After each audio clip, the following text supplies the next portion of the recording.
Kyle, Meredith, joined by Julian and Parker of the Whigs, who are playing tonight at Zanzibar. Welcome back to town. Thank you. Thank you, Kyle. It's let me make sure your microphone is way further down than I had that. Sorry, I'm live. No, it's so great to have you guys back here. I don't know, it doesn't feel like all that long, but I guess it's probably been at least over a year, probably a couple of years. But you're playing Zanzibar again tonight on what seems like a never-ending tour. It's the beginning, yeah. Yeah. So we're looking forward to it.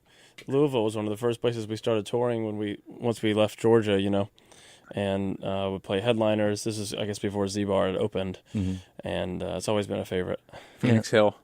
Phoenix Hill, the Whigs at Phoenix Hill. I'm Yeah. sure that was a good show. It probably started at about 7:30. And it was us and a lot of plants. Lots of ferns.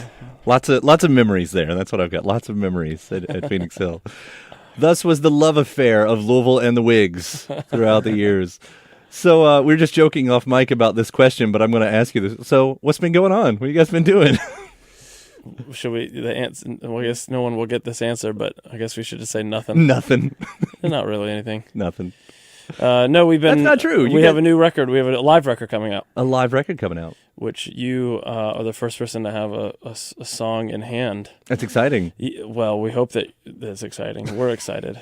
But yeah, we're putting out a live record. We finally did recorded 2 shows and last December in Atlanta and Little 5 Points, and here we are. So why do you put out a live record? I mean, I'm again going to use another joke that we did off mic, but it is, a lot of bands, we call it filler. Right. But I don't mean that condescendingly. Totally. Like, you've got to get to another album eventually, and here's something in the meantime. Right. When we first started the group, we wrote songs so that we could play a show. We didn't write songs for an album. I know that sounds backwards, but we didn't think like, let's write 10 songs and put out our debut CD. It was sort of like, let's get enough to rock out at the club. So I feel like this album's kind of been a long time coming for us. We've been a band for 14 years, and it's sort of the purest representation of what the group is, which is a live, touring, club, rock act. Yeah. So, there's 2 new songs that'll be on the new studio album that are on the live album.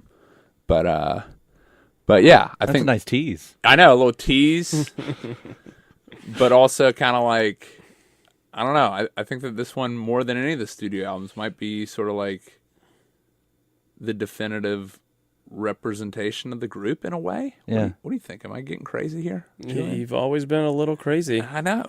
Well, I mean, Never can really predict what you're going to say. do many of the songs, like, are they different from the album? Do you guys, kind of get away from the studio cuts a bit when you're doing it live? I'm trying to think if there's. I guess it's fairly true. I mean, I know energy's there, and there are songs some tend to be a bit songs punchier and sort of jams, for a lack of a better word, that are not exactly the same as the studio. the Whigs, the jam band.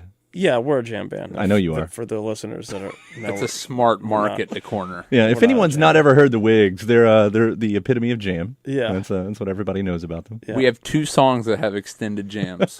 One's kind of like a noise Sonic Youth jam, and the other one is, what do you think? What's Modern Creation jam? Is that like that's more of a noodle? That's more a proper nude. Yeah, it's more of a jelly than a jam. Yeah. So what do you guys do? I mean, you're talking about doing a live album, and as you said, it's sort of seems like it's always been leading up to this. But did you have any models in mind? Was it just let's record the show that we're doing, and that's going to be that? Did you look towards any other favorite live albums of the past or anything to say, well, that's cool? There's not a lot of tricks you can do with a live album, but there's definitely some things, like, I don't know, I guess the way you gear that specific show, maybe. Right.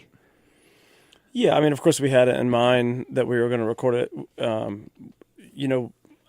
don't know if we were trying to replicate any one live show, but we do own, we have a lot of CDs, just like anybody, or albums, vinyl, or whatever, that we just have always loved. What we were mentioned, the Clash and Shea Stadium when they opened for The Who, and that's always been a favorite of ours. Mm-hmm. I mean, there's so many that we like, and I think you can't help but reference those and listen to how did they do this, how did they approach this,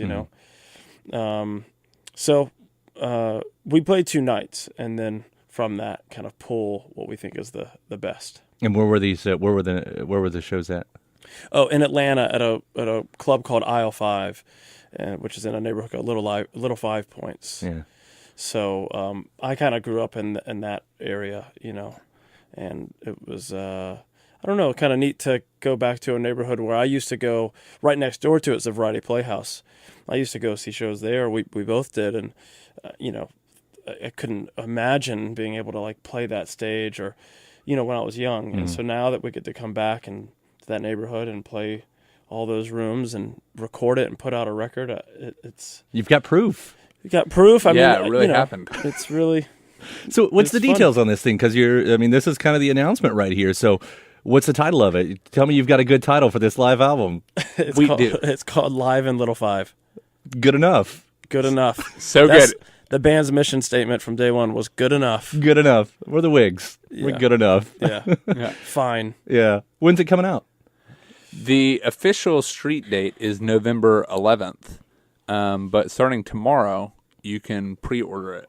Okay. And for instance, the song that we'll play on the radio today, you'll receive that song immediately, and then maybe in a month or so, we'll introduce another song, and you'll be able to get that song immediately if you go ahead and pre-order the record starting tomorrow. So there's a little bit of incentive to. And it's sort of all set up. It's something that we haven't done before. I know other bands have, but it's all set up with Pledge Music. So it's more than just ordering the CD and then you get a download or whatever. There's sort of different packages and incentives and all these different things that we won't really be offering anywhere else. Cool.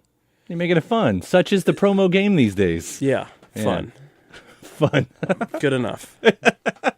Talking with the Whigs here on 91.9 WFPK. They are playing tonight at Zanzibar. You'll actually get to see the real thing in person, That's right. as God intended it to be. Thank you, God. So let's play this song, and we'll send you guys on your way, and I'll turn things over to Laura Shine, too. You want to set this up for us? Because this is the lead-off track for the live album, right? That's right. This is a song we like to lead off a lot of our shows with, and fittingly, it leads off our new album, our live album, Little Five, Live in Little Five. Here we are, ladies and gentlemen. Like a Vibration, music video directed by Scott Carney from Louisville, Kentucky. Well done. You got a career in this. Really? I mean, it was good enough. I have a slight lisp. Good It enough. was good enough. Okay. Thank you guys for coming. Thank you. Thank you, Kyle. We'll see you tonight at Zanzibar. It's the Whigs here on 91.9 WFPK.